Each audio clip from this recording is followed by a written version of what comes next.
Hello, everyone. Today, I would like to start by introducing Dr. Korey Garibaldi. He's an assistant professor of American Studies at the University of Notre Dame. He's also a faculty affiliate of Notre Dame's Department of Africana Studies and a faculty fellow of the Nanovic Institute of European Studies. Garibaldi's articles have been published in journals such as Book History, the Slavic Review, the Henry James Review, and Mellus, a multi-ethnic literature of the United States. His first book, Impermanent Blackness, The Making and Unmaking of Interracial Literary Culture in Modern America, was published by Princeton University Press in 2023. Korey is currently working on book project centered on the Victorian novelist Henry James and Russia's national poet Alexander Pushkin. He will serve as an associate editor in American Quarterly starting in July. Welcome, Korey. Thank you so much. So could you tell us, first of all, about how this book came to be? Did it come from a PhD thesis? Did it come as a completely sole project? And how did you kind of get started with it? Okay, so I actually started working on this research project before I started graduate school. So I took about 5 years off between, finishing my undergraduate work and then starting graduate school at the University of Chicago. So I did my PhD in history there, and I thought I wanted to go to graduate school, but was in a, I think, fairly relatable place where I knew I wanted to go, but I didn't know what I wanted to work on.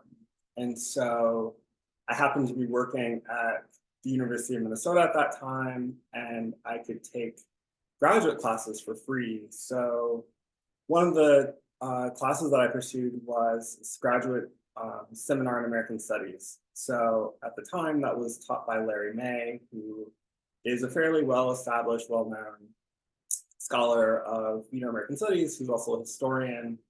And so around 2016, not 2016, but 2006, that's how long ago it was, I took the seminar and I wrote this seminar paper on the Black novelist Frank Derby. So I was curious about how Black authors were sold to the American public.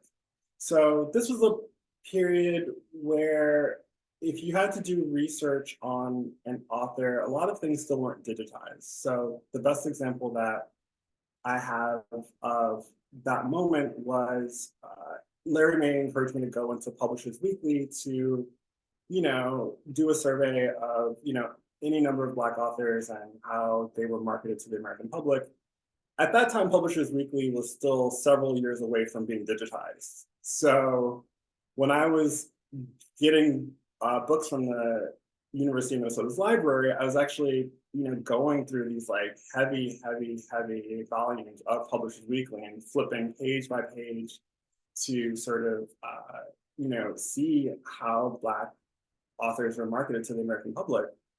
And so there are some names that were familiar. I mean, names that are very commonly known, such as Richard Wright, James Baldwin, Ralph Ellison, for example. But one of the things that I found very curious in that process of research is that there's this Black author that I'd never ever heard of in my life who was appearing on the front page of Publishers Weekly. So, this is the main trade organ publication for the publishing trade, and that was Frank Derby. And so he's an incredibly popular author. It was clear from the ways that he was both described by the field that he was an African-American man, and he was one of the most popular authors in both the United States, and in the 1950s was the most popular author in France. And so I thought, why have I never heard of this person before? What's the story there? And so I wrote a thesis that was based on his story and realized that there was a bigger story there. And so when I applied to the University of Chicago, I proposed doing a research project on Frank Derby. My very wonderful committee, once I finished through my exams, told me, okay, that story is too narrow to write about just one person.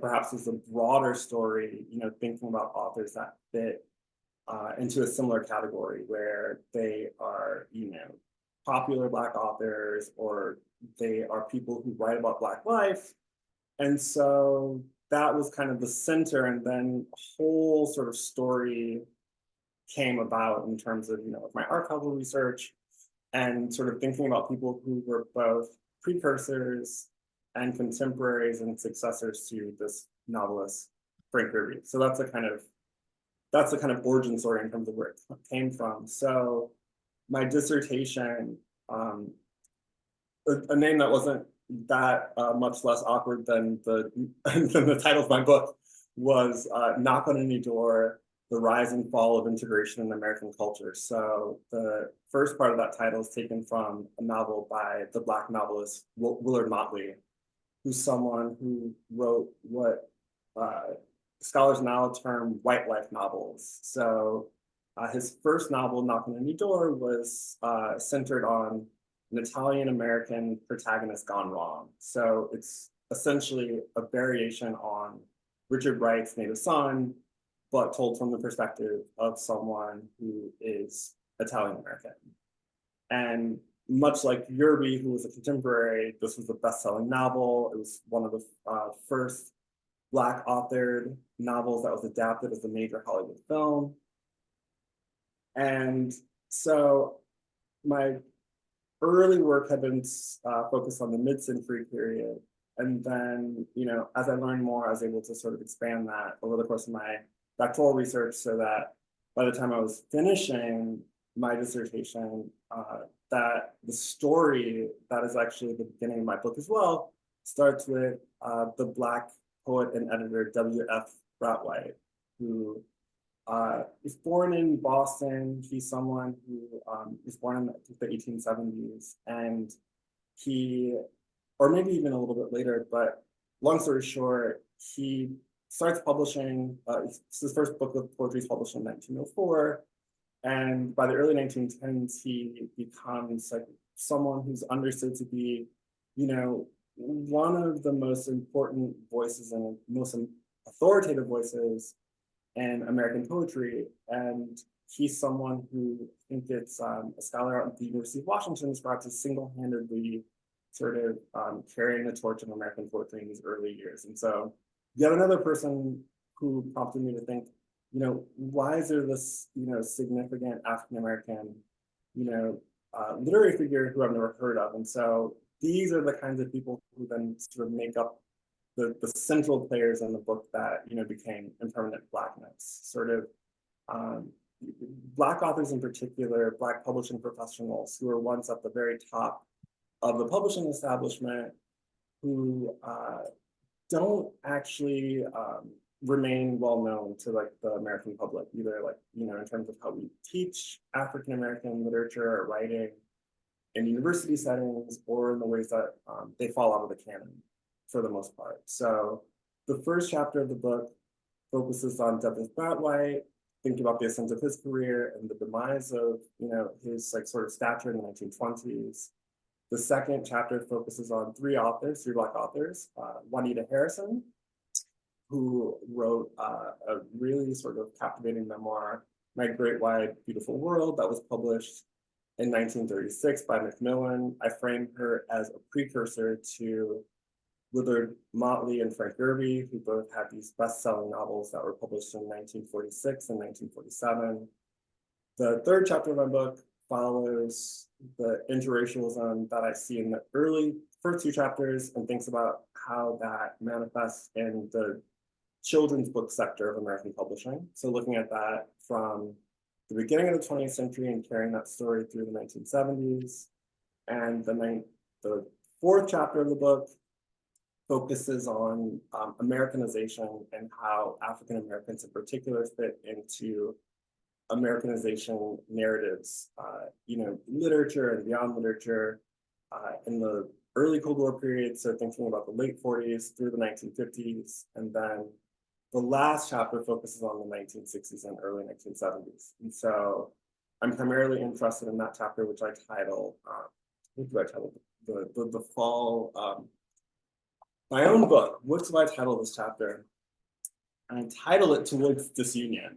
And so looking at how these early, unifying sort of like literary and cultural endeavors start to fray, or what Daniel Rogers would call fracture, during the civil rights period. So rather than sort of thinking about ways that Black and white Americans might come together, or how they might help craft this sort of like big tent unifying American identity, I look at how various aspects of Black life and Black culture become sensationalized, and cross-racial frictions become sensationalized in American print. So looking at how, in some ways, that is driven by like white authors and publishing professionals, and how you see a similar sort of turn, but for different reasons, emanating from Black authors and cultural professionals at the same time. That's great. It's such a long journey, isn't it? Having come to this point, having your book It's a published. very long journey. So I think, we were talking about this prior to everyone coming online, but since I started graduate school in 2009, I started researching this project in 2006, and I guess it's 2024. So, the project is really almost sort of 20 years in the making in terms of like where I started the work and where I ended the work. And fortunately, one thing that really advanced my work in a way that certainly made it a different kind of monograph is, digitization, right? I mean, there's not an easy way of sort of characterizing or framing the role of, digitization, digital humanities in terms of how that's, changed our research, but it would not be the same book if I wasn't able to benefit from the digitization of resources such as Publishers Weekly, thinking about, the ways that that's also intersected with, digitization of like, scores of historical newspapers. Those kinds of things were not available to me when I first started that work. And then also, of course, the digitization of secondary scholarship that I was able to access, which was especially important during the pandemic, when a lot of resources that would have been closed off to people were, for a brief moment in the grand scheme of things, opened. So I was able to access not only contemporary records, but then also a number of secondary sources that would not have been nearly as easy to access or to reference had it not been for this moment where most of those resources were open. Absolutely. I was just thinking, because I know quite a few who have joined us today, and myself included. We're doing our PhD during pandemic when everything was locked down, without having digitization. For example, I benefited a lot from Schomburg Center, which I was supposed to visit, but then that had to cancel because of pandemic. But they were able to digitize their files I was requesting. So it changed the world. And I think nowadays there's little excuse of not getting access because of that. Yeah, it's an excellent point. So I focused on these, both the corporate side of things, and some things that are associated with organizations, but the digitization work that's going on within like manuscript collections is amazing. I mean, the Yale archives and special collections, like that was like a tremendous resource, continues to be a tremendous resource. They're they're digitizing scores of things from their manuscript collection. Harvard to some extent, but that has not been nearly as significant in terms of the work on my first book. The Schomburg, any number of institutions where my manuscripts are held. That's revolutionary in terms of our access to these things that would have required you to come to like New Haven or Cambridge or any of these sites where most of that research in my book had been done in person. Absolutely. I was wondering what you were talking there when you were talking about how Black literature was sold or marketed to audiences. Was wondering, was there a difference between how Richard Wright, Ralph Ellison, the men were marketed versus the women of the period as well? Because they would have written different books and different styles, obviously, but there are a lot of similarities as well in some of them. I wondered whether the white publisher or editor or the readership was receiving different ways of targeting these books out there, because this was the period of being in vogue versus the 70s when Black Power movement came on, and a sense of danger was advertised a lot by some people like the FBI, for example. So just curious about those differences. Great question. In terms of the advertising of, the people who I study, I don't see a lot of difference in terms of how women versus men were marketed. I mean, and I say that, and I say there's somewhat of an asterisk there because, I think about the women who are involved in, publishing this work, either whether it be in the field of children's literature, whether it be fiction, whether it be nonfiction. A lot of these individuals who are at the center of my study are people who worked across like literary sectors. So, they would be as apt to, it's like Jessie Fawcett's a really great example. She was an editor at The Crisis. She'd be as apt to write about, Black fiction, like sort of like contemporary Black life. She was the editor the Brownies book, which is a magazine that The Crisis sponsored that was dedicated to children. She reviewed white authors who wrote about Black life, including like outside of the United States. Which is all to say that she wrote about a lot of different things. She crossed literary sectors. I think that that's emblematic of how most people worked during that period. Another example in that respect would be Shirley Graham Du Bois, who was the wife of W.E. Du Bois, his second wife. She also wrote across sectors as well. I mean, these are people who sort of use their creative abilities to sort of reach as many people as possible in a lot of different genres. They weren't necessarily marketed differently from their male counterparts, but I can say that there's, probably quite a bit of evidence that they weren't given nearly as much credit as their male counterparts. So I was reading something recently about Jessie Fawcett in particular. I think it was in the New York Times, actually. There was a story about the Harlem Renaissance, and it discusses how she responds to not Claude McKay, but Alan Locke, and complains that she wasn't really given her due because this famous like party that was purportedly sort of like the sort of inauguration of the Harlem Renaissance, that was a book party that was dedicated to her book, There Is Confusion. But, I don't think she was able to even speak at that party, and I don't think that she was properly acknowledged in that context. And so I think that in some ways, sort of literary studies is still sort of catching up with the centrality of, women in general and Black women in particular in relation to these publishing trends. I mean, certainly I think the field for a long time has been dominated by these major players, Ellison, Wright, Baldwin, but certainly another area that, literary studies has expanded greatly is like thinking about the role of women, both as writers, as publishers, and most recently as consumers. Absolutely. And one thing that reminded me of that is that your title, The Impermanence. And do you find, if you want to explain a little bit about you talked about it a little bit already, and do you think there's a more difference in the impermanence as the concept of your book between these women like Juanita Harrison versus Brathwaite or Jerby, for example?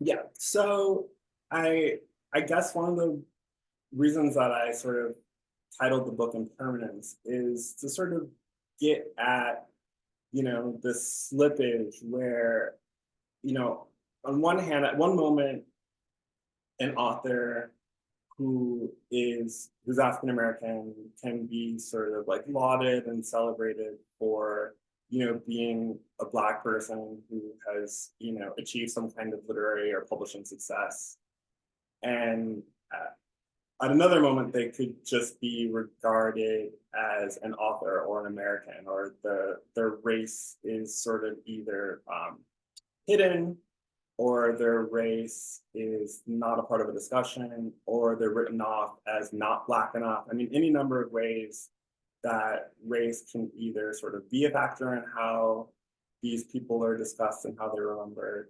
So on one moment, they could be African American, and another moment, they could be sort of regarded they could be discussed without their race factoring at all.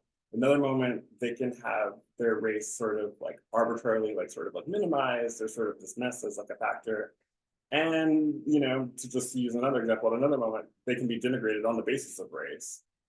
So, you know, two conspicuous examples stand out in that respect for me, and that would be W.F. Bratwhite and Korey Garibaldi. So, you know, for a long time, literary scholars had assumed that race was insignificant or not a factor in the careers of both of these men. But, you know, one of the things that I talk about in my book is that they were indeed framed as African American, and in some ways that would often work to their detriment.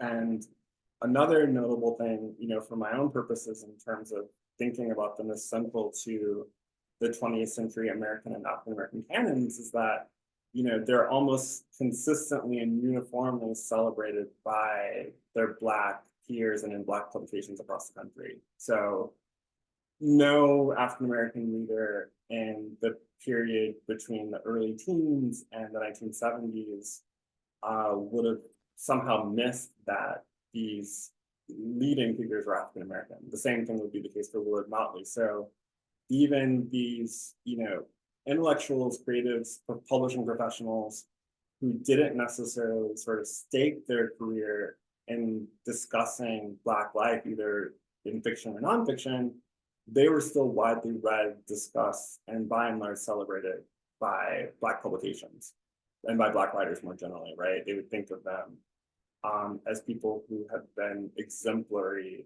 in the literary field. Yeah, and because you talk about this in the book, that despite this kind of, there's the dissonance of being in vogue and the network of hatefulness that you mentioned that prevailed at the time, and how the editors, the white editors and publishers persisted, and there was a demand for non-white authors into credit stories, and they grew exponentially in the publishing field. So how I'm just curious, because when there was such a dissonance of hatefulness, but there was exponential growth, where do you think that leads from? That where does the growth come from? Is it the curiosity of the otherness, or is it what could explain that there was such a boom at one point? I think a lot of it has to do with sort of the particulars of how publishing changes in the 20th century. So, you know, there's exponential growth in American publishing from the very beginning of the early 20th century. So there's a little bit of a lull in the first decade of the 20th century, but then by the early 19 teens, their publishing professionals are looking at what they perceive as almost a sort of doubling in the number of books that are published in the United States. So, you know, and this is where sort of looking at trade publications is really useful in that respect. So by the early teens, there is an assumption in the trade that poetry and nonfiction had increased exponentially. So you also see a growing number of smaller publishers. You see the phenomena that is often discussed by literary scholars as sort of the emergence of these quote unquote little magazines. So magazines that are devoted to poetry and creative writing. And in many cases, what happened by the mid-19 teens is that W.F. Bratwhite is credited for actually inspiring these publications because, and he's credited for that because of this annual anthology of American poetry or an annual anthology of magazine verse that he first starts publishing in 1911 that continues, you know, publication each year until the Great Depression in 1999 or 1929, excuse me. And this is an incredibly popular publication. So, you know, I would say that, you know, on a sort of a lower estimate would be that by the mid-1910s, he's selling at least 10,000 copies of this publication every year. So there really is a sort of rise in consciousness in terms of, you know, but it's like the idea that like there is like this like creative American like poetic tradition and other forms of creative writing. So as you get more publications, you have different kinds of publications, there's also increased demand. And, obviously there's no sort of circular way that we can understand this phenomenon, but, as competition expands, you also see sort of these bad practices, that end up sort of influencing how particular people are regarded. And so in the early 20th century, you see a number of white authors, editors, and editors who find themselves in competition with their African American counterparts. And, to put it, bluntly, they don't like it. And they find a number of ways to try to denigrate their Black peers. And in many ways, during this time where Jim Crow is not sort of lessening, but it's actually increasing, they almost use the language of Jim Crow to, try to keep African Americans like in their lane, so to speak. So emphasizing that they should write about African American life, emphasizing that it's primitivist depictions of African American life that are the only modes of writing or cultural production that are authentic, so to speak.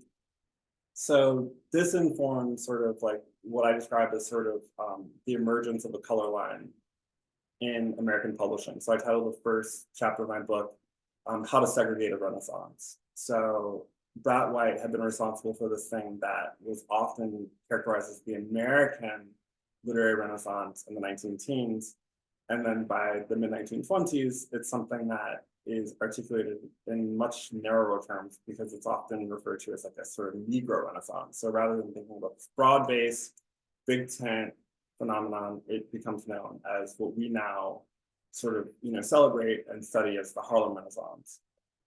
And thinking about sort of the rise of publishing in other sectors, the growth of publishing in children's books, for example, this is something that, how do I describe this? I mean, in the mid 20th century, there's room for experimentation. So I think with these growing markets, there's a growing awareness that African Americans, can and should be a part of that marketplace. So there's a tension. How do we sort of, cultivate demand from a diverse readership? And then also this demand of how do we sort of cultivate, a multiracial democracy? Like how do we teach people, about like other races and cultures like that are like sort of a part of the fabric of American life? And so these are the kinds of things that will sort of drive the demand for both different kinds of stories, as in, a number of cases, probably the majority of cases where you have white authors who are either depicting sort of Black life or multiracial life in America, and then, Black authors who are sort of either leading the publication of these stories, or they are being tapped by white publishers to, create novels, like children's books, these kinds of things. You have illustrators who come into this story as well, in terms of like them like being brought in to sort of depict like Black life and like more sympathetic terms. So generally speaking, the growing market supports a broader sort of group of people who are coming in to tell the story, but then that in some periods, as I discuss in my book, goes off the rails. So that, rather than sort of growing sort of like a big tent sort of like pluralist idea of like American life and letters, sometimes this is used to sensationalize sort of like multiracial life and also Black life in particular. Absolutely. And that is also very interesting. You just mentioned Harlem Renaissance because we have a question in the chat there already. What do you make of, this is from Sam, what do you make of the influence of white patrons in the Harlem Renaissance for authors like Hurston and Hughes? Does it complicate how we read or understand the presentation of race in their work? Someone else had mentioned in a different chat there that, for example, Hurston describes her publisher only asking her to write her autobiography because of the success of Hughes's. Yeah, I think that, well, certainly on one hand, this theme is important, right? Because I mean, it's a reflection of sort of, I guess, the way that I understand interracialism necessitates us paying attention to sort of these relationships that, you know, can be summed up by patronage or white patronage, so to speak.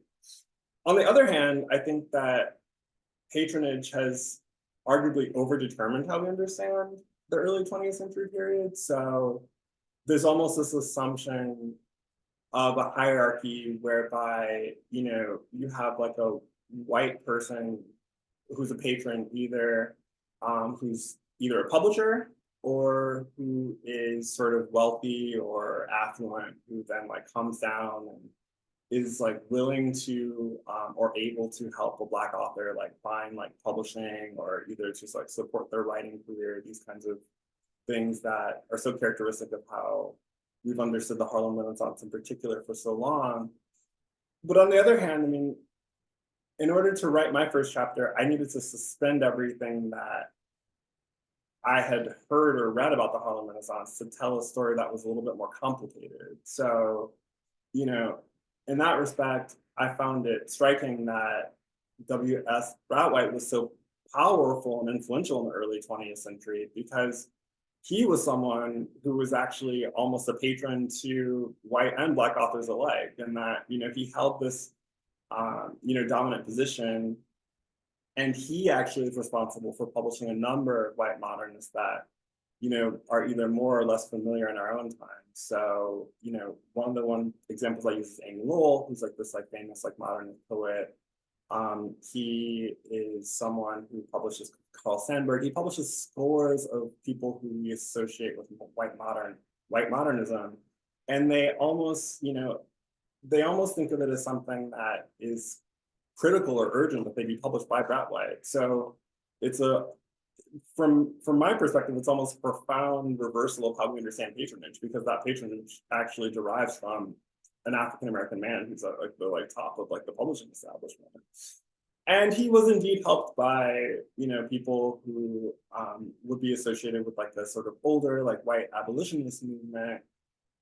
But there are a number of people, I guess, what am I trying to say? I think he's a reflection of something that is perhaps even a broader phenomenon that we haven't thought as much about, like in like that early 20th century period. So, you know, my assumption is that there are far more people than even my study accounts for who may have had power, who weren't white, who actually helped make the career of like white authors, for example. So in some ways, the 1920s, this period that I think of as like a kind of like a segregationist epoch, I think it is arguably more defined by a white patron, Black recipient model. But I don't think that logic necessarily holds before the 1920s. And so in some sense, it's almost a sort of, it's an example of sort of like how things change for the worse in the 1920s, whereas they had been a little bit more dynamic in the period before the First World War. Hopefully that partially answers that question.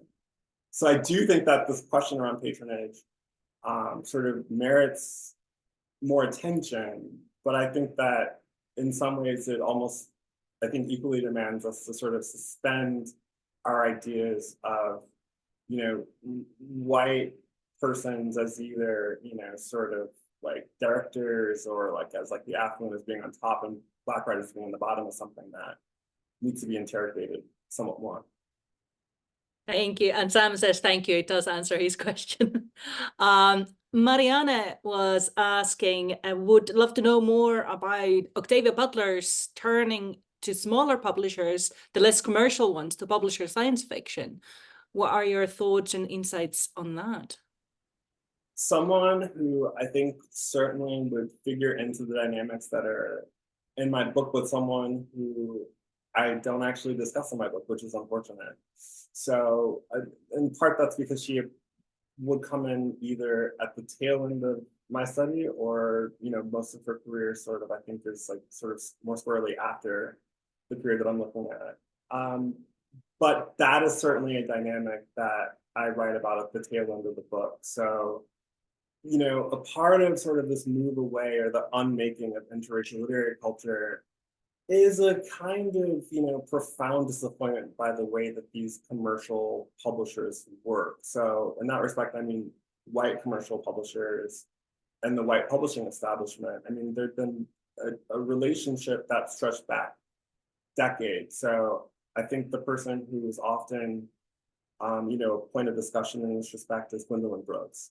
And she had been with her editor at Harper's for decades by the late 1960s. But as her editor at Harper, who's a white woman, once she retires, she starts publishing with these smaller Black presses that fit that pattern that actually Butler would have worked with, and that, there's almost a kind of like, well, what side do you sort of see yourself on? And I think the logical side for, many African American writers have been to sort of side with these like Black publishers, in no small part because they're African American publishers. And then also sort of as a way of sort of responding to the legacy of how these larger white publishers had operated, right? Like either ways that they had sort of perpetuated these like inequities in terms of like dealing with like their Black authors, their Black clients, in ways that other things that they had published, had been denigrating portraits of African Americans, but a real sort of profound disappointment by how these things, these places had operated. And it wasn't neat or simplistic. I mean, you had some Black authors who sort of would walk the line and, publish some things with commercial publishers and some things with smaller outfits. I think that Amiri Baraka would be a really good example of this. Even if he sort of claimed to disavow like the sort of like white people in general or the white publishing establishment in particular, he definitely, was someone who was publishing and someone who, gained attention from a much broader audience than we associate with him. And then we have a number of, African Americans who sort of gain a toehold in that same period in the 60s and 70s with commercial publishers. So, for example, Toni Morrison, for example, was going to, like become an editor with like, it's a Knopf or is it Random House? I can't remember. I think it's Random House. And then you have a number of African Americans who will like join, like organizations such as like the New York Times, other white-led publications, like places that had published African Americans, but not necessarily employed them more permanently. And so that actually that's not permanent, as in like that's an area of publishing, where people still find this profound racial imbalance. But it's in the late 60s and 70s that you see more and more African Americans who are part of like what is often sort of summarized as mainstream publishing. Thank you. Just going back a little, there's another question from Marianne regarding what you were talking earlier in terms of Sam's question, that how do you determine the extent of the involvement of people like Brathwaite in patronage? There's a huge gap in archives. She found this potential overlap between Lucy Dix Slowe and Hurston, and currently she is stuck with no access traces in archives about potential interactions other than a mention of Slowe in Hurston's essay. And Slowe was the first Black woman dean at Howard, and her influence was determined by her advocacy of women's rights and education. She was sidelined, though, and slowly pushed out, hence the lack of traces. If that makes sense. So she started with how do you determine the extent of the involvement of people like Brathwaite in patronage? Okay. Well, Brathwaite's a kind of, for me at least, an easy example for sort of understanding that, especially in terms of understanding that, in the context of this sort of question around education. So once he starts foundering as a publisher himself, he actually goes and takes a position at Atlanta University in Atlanta. So it's a historically Black college. This is where he, he works closely with W.E.B. Du Bois. So I found a number of sources in the Du Bois archive, which is fully digitized, hosted by UMass Amherst. And more so than I would have assumed, he writes about Brad White and actually sort of defends him, writes, corresponds with the president of Atlanta University on Brad White's behalf. And Brad White himself teaches at Atlanta University and sort of thinks about him as sort of carrying on the torch for, like younger generations of African Americans by sort of teaching in the classroom. So, it both makes sense because he starts that position during the Great Depression. So there wouldn't be that many opportunities anyway. So a teaching position, just similar from our own time, would be like, especially like sort of like fortunate in terms of like being a resource, something he could access, and then a way that he could sort of make a difference, so to speak. And so so there's, which is all to say that, some people have written about this, but there's even more of a story of sort of like what his role was at Atlanta University. So again, like there are people who've written about this, but I would argue that more would need to be done. And then I'm assuming that there's a parallel with other institutions as well, especially with some of the, I know Atlanta University, but then there are other organizations that would have been digitizing some of these records that they hold as well. And so there's probably more to the story that isn't told, but that would be in the archival records of these institutions. Like, I haven't spent any time with this garden, but I would like love to, like think about like Howard University. And then, yeah, just like keep looking is my advice, because sometimes these people will sort of like figure in as a footnote and like an account by someone like Kirsten, but another like sort of digitized record might have like something that's like much longer. Sometimes, unfortunately, it has to sort of like linger as a clue that you can sort of put together in like a narrative way. But it's telling if, for me as a historian, if I find someone's name in, like the essay of someone like Kirsten, and there's some kind of like implied or suggested connection, there's probably a bigger story there. And so, I would just encourage sort of like finding other ways of sort of like getting at the history. But in Brad White's career, the story had already been told in relation to Atlanta University. I just needed to sort of learn more about it in order to understand where he fit. I think that's so important to just keep trying, because sometimes it could be that's just tiniest crumb that you need to word right to get the right answer. Even if you have the right question, you've not worded it right. Because archives work, or people who keep the archives, that's how they work. If you haven't asked the right question, we're not going to give you this information because it might make someone or something look bad. I know that from my own research very much. So I got told a number of times files don't exist on this person, but then I go and look for it, and I look for it, and when this file is mentioned or this person is mentioned in someone else's file, that already means there's a file, so sometimes you just have to ask the right question in the right way from the right person. Yeah, and I think that, and I wish I was more adept at this. I know my literary, my friends and colleagues who work in literary studies are much better at this. But I mean, this is the place where, historians in particular, this is where you speculate, right? I mean, there's so much to be written where it's like there's not like a smoking gun per se, or that smoking gun might be one reference. And then, you say like, well, what was this? I mean, there's a lot that you can deduce about sort of a connection between two figures that, basically are only sort of founded by like one or two records. I mean, whether that is sort of thinking about a comparable relationship, in mentorship. So like, like in my case, if I was writing about these two figures, I would think about someone like Brad White, I would think about someone like Du Bois, and, those kinds of networks almost like help tell the stories of people who we know less about. So I deal with this, I struggle with this in my writing like all the time, like even like, my current writing, where it's like sometimes I just have to sort of write because there's not this sort of juicy place where I can quote from an archival record. But a part of piecing things together almost is sort of using comparable relationships in order to try to tell a story that, we really can't know about because of the lack of records actually making firmer connections. but we can quite often deduce from what we have and just have the confidence with it, I guess, as well. I think that's a very, very great advice for especially postgraduate and early career researchers, to have that confidence to write.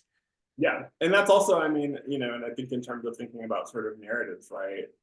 Um, Especially when you think about publishing, it's the kind of work that, an editor would want you to do in terms of like being able to sort of tell your story versus sort of relying upon sort of, an archival or contemporary record to tell the story, because in some ways, sometimes we lean too heavily on this record that we have in front of us rather than actually trying to interpret the record in our own words, right? And so I think a lot of people who publish, especially people who publish, with mainstream presses, using a word that I should probably differentiate between historical mainstream press, but then also just thinking about, non-academic publishers in our own time, they probably want more of your story. Like, how do you understand this versus like, the kinds of ways that scholars sort of will rely on like these, like, it's like I quote this, I quote this, I quote this, but there's not a lot of like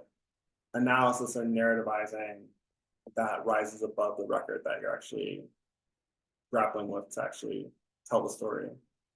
Absolutely. And that reminds me, because I listened to this podcast you did with this 1963 Harvard graduates, and you talked about the 21st century. So your book obviously is 20th century and focuses on all those things. But you mentioned that the developments and the political as well as cultural situation of the 21st century that we find ourselves in. Do you feel there's hope for this more permanence and more interracialism and more in current multicultural world with the advancements of like social medias, where I think you said that in the podcast, that people have more ways of telling their story now.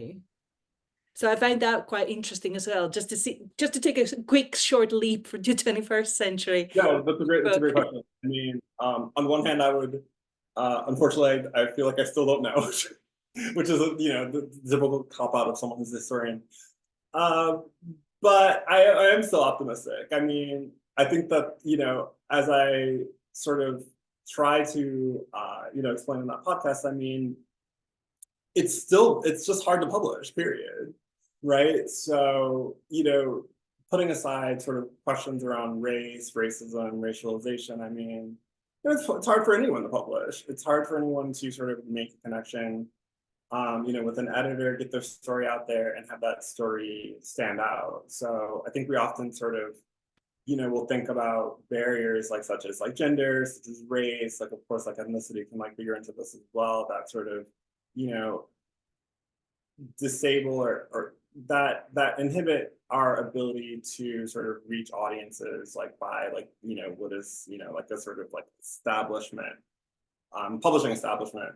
But it's hard anyway, no matter what your sort of background is. And so I think that's important to keep in mind, because there's not anything that's necessarily explanatory about how publishing works. I still find publishing incredibly confusing and difficult, even after having published my own book. But I do think that I think we hear, a lot of different diverse stories in our own time in ways that, we almost take for granted, right? I mean, it's exciting. It's a really, really exciting time, for people to tell their story. And I think that we live in a world where you don't have to rely on, an established publisher in order to write things, right? I mean, there are a number of like sort of virtual or digital mediums for doing that kind of work. And obviously like video is like starting to play into these things as well, which is quite confusing for someone like myself. So I think that in that respect, and there's not the same kind of allegiances to these sort of older publications, that were so dominant, just a few decades ago, right? I mean, I, read the New York Times religiously, like as like a high school student. I still bring in like the New York Times, like when I'm teaching and things like that. But it's like, this isn't something that my students are, especially sort of like beholden to, even as they have like free memberships from the University of Notre Dame where I teach, right? Or any number of other major news outlets. They're getting their news from all sorts of places.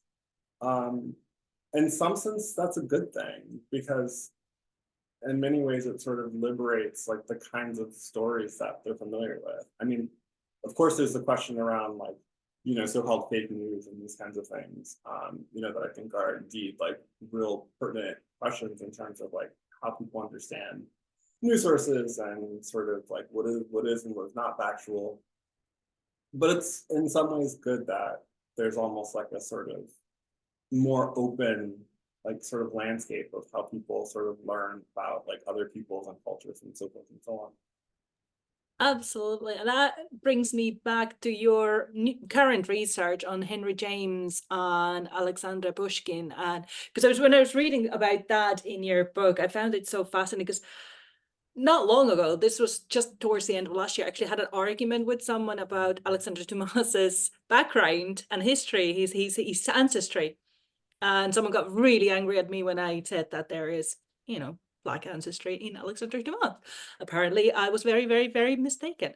So it was an interesting conversation to have. So I'm wondering, how's that research going? Because I find that very fascinating. What kind of an approach are you taking? And knowing, because when I was in school, for example, or even in university, the race in terms of these authors was never discussed. Never. It was not Yeah. even mentioned. I wonder whether that would change, because the way people read these books and these poems, or should it, or shouldn't it? So it's an interesting concept that is now out there, and people are still arguing against it. Yeah, I mean, I think in many ways, like more so than, more so than I've sort of fully contended with, it really is an outgrowth of my first project and sort of thinking about the sort of like this concept of impermanence, right? I mean, a lot of the people, or especially like the two like major case studies that I give in this book, Frank Derby and W.S. Bradwhite. I mean, these are people who both are celebrated by African Americans, celebrated by some like white critics and readers like for their racial background, and then can be summarily dismissed by either the same people or by a subsequent generation of people as like too white, for example. And a number of people in the study would have actually done a lot to try to elevate the stories of people like Alexander Dumas and Alexander Pushkin. So if you're looking at the Black press, any number of digital records will describe Alexander Dumas as the most important Black author like of the 19th century, if not of all time, right? And so no Black child would have grown up in the 19th century or in the early to mid 20th century without understanding Dumas as like a really important Black forebear, right? And Dumas himself was interested in the African ancestry of Alexander Pushkin. Like he wrote this, like extensive sort of essay about him that was published in this book. That was, I can't remember the exact title of it, but it's like Travels in Russia or something to that effect. And so the chapter that he writes on Pushkin starts off with the story of Gannibal, which is the great grandfather of Alexander Pushkin, who was someone who's from Africa, is like from like a principality bordering Lake Chad, where his father was like a minor ruler, and so that's something that Dumas was especially interested in, and he foregrounds that story when he has this discussion with Pushkin. But this is precisely the kind of thing that for generations has not been taught in most Western classrooms. So, it would have been like a major part of a curriculum, I would say up until like at least like the 1970s. But then it kind of dissipates. There's like kind of impermanence with thinking about these 19th century figures that parallels the stories that I'm telling about the people in the 20th century. So, to your point, one of my sort of favorite sort of examples in the last book is the 5th chapter. You have John Oliver Killens, who's a major figure in the Black arts movement. and he's trying to publish this book, which is like fictional account, semi-fictional account about Alexander Pushkin's life. It's titled Great Black Russian. And he starts working on this book. He gets the idea of working on this book from Harry Belafonte, who wanted to do a film on Pushkin in the 1950s. And he taps Killens to start writing about Pushkin. And so he's basically writing about Pushkin from, I think, either the late 50s or 60s. And he's trying to publish this novel for decades. And he can't find a publisher, in part because there's this kind of gatekeeping where the publishers who he is trying to pitch this book to want to sort of insist that Pushkin is white, right? So the book actually isn't published until 1989, which is shortly after Killens' death. And so and that book is actually published, with the help of an African-American woman who's who's on the board, I think, of the Wayne State University Press. I can't remember who it is off the top of my head, but I tell the story at the end of Impermanent Blackness. So, which is a circular way of saying that I've done quite a bit on the especially the Pushkin project, and so there are a couple different projects that I'm working on related to that. A friend and colleague of mine, Emily Wong, who is a professor of Russian here, she has collected a number of Russian-based sources that discuss Pushkin's African heritage. And so we're doing this edited collection where one half of this book is going to be, Russian sources that have discussed Pushkin's Black heritage. And then the second half of the book is going to be a collection of English, German, and French sources that have discussed the African heritage of Pushkin, with a particular focus on African-American sources and Afro-diasporic sources. So there's so much more on this topic than people are aware of. So to just give a couple different examples, less than 2 months after Pushkin's death, you have at least 3 publications in the United States who are reporting that Pushkin was the descendant of a so-called Negro prince, which is years earlier than Slavists had assumed that people talked about Pushkin's African heritage. I recently found an unknown source in the Freedom's Journal, which is the first Black newspaper in the United States that's discussing, Gonabal in 1827, which is a year earlier than people think that he was discussed. And then I've also recently found, a discussion alluding to the ancestral connection between Pushkin and Gonabal in the Liberia Herald, which was partially published by someone who was affiliated with the Freedom's Journal in 1842, which is, again, several years before you see discussions of Pushkin's racial heritage in the white press. So there's a lot more to that story, and so it's been fun to sort of tease out that story, in no small part with the help of digitization, because if you think about something like the Liberia Herald, you have these volumes, once again, where they're hundreds of pages, and it's how could you possibly go through all of that? How can you access it? With the help of digitization, you can find quite a bit. So, and that's certainly the case when I think about a figure like Dumas. Absolutely. Technology sometimes can be a friend, I guess. Not always, but sometimes. Not always, but sometimes, right? I am conscious of the time, so I had one more, just a general question for you, if I may. Is what would be your advice? Because we do get a lot of postgraduates listening in, either live or afterwards, about how to proceed on finding a publisher and getting yourself published. Where would you take those first steps? And also for those who are writing their PhD thesis, and I know we talked about this before everyone joined us, how much of your work changed? Okay, so I was in the unfortunate position where I would say that a lot of my writing changed on this topic. Partially, for a very practical reason that a lot of people will be familiar with. My dissertation was rushed, right? Both had a lot of information, and, you know, I needed to finish at a particular moment in order to graduate. And so, you know, some of the things that I was finding, I was based in Cambridge, in Massachusetts for the last year of my degree. And so I was finding stuff that I couldn't quite properly sort of like analyze and articulate in the context of my dissertation. So certainly in the first chapter of my book went through a significant revision. I probably, you know, spent the longest of any chapter revising that chapter. And a number of other things needed to be narrativized in ways that sort of made more sense chronologically and thematically, and sort of thinking about the, you know, I guess what one of my advisors would have called the glue that connects one chapter to the next.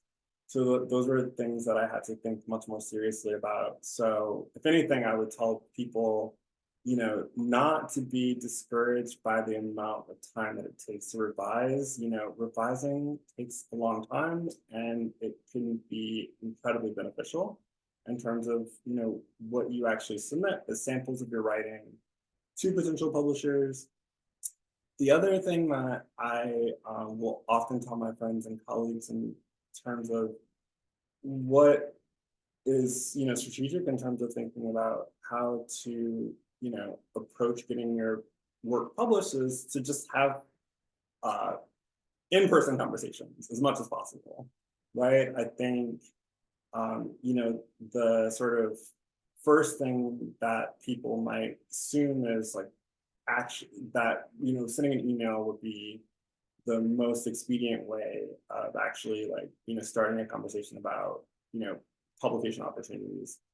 And I would say that having as many in-person conversations as you possibly can is actually to your benefit. I mean, it's much harder for someone, you know, who might be interested in your work to sort of ignore an in-person conversation as opposed to an email. And it actually might inspire or generate like a sort of degree of interest that's much higher than, you know, might be the case with an email. So all of the early conversations that I had about publishing my dissertation of the book were in person. And I think that they were all like generative at that early stage.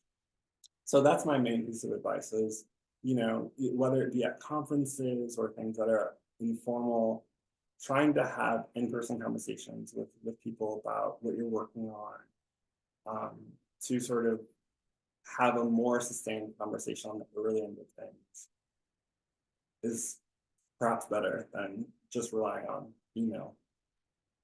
That's brilliant. Thank you so much, Korey, for today. That's been a wealth of information. I had a message from Mariana just before she left that thank you, this was amazing. And she wants to reborrow my book. So she found it even more helpful this time around for her dissertation. So that'll be excellent. So thank you so much. Yeah, thank you so much for having me.